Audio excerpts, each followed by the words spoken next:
Hey guys, I'm here to review the Newmowa third-party battery for my Canon M6.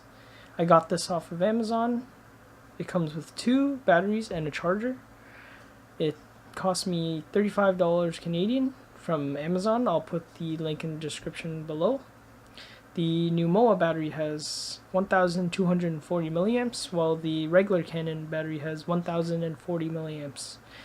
Through my testing, I was able to get about 320 JPEG shots, while the regular Canon I got about 290 JPEG shots. The great thing about their charger is that I can use it to charge the regular Canon battery as well.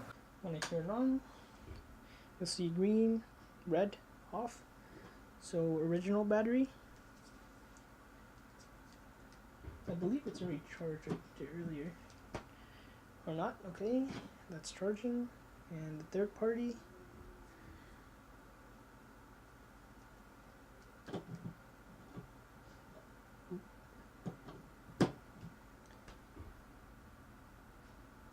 Okay, so I guess the original's done charging.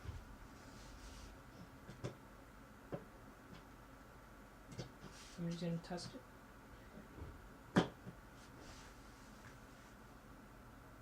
Yep, so it looks like that's the original is fully charged. I will finish charging the third party.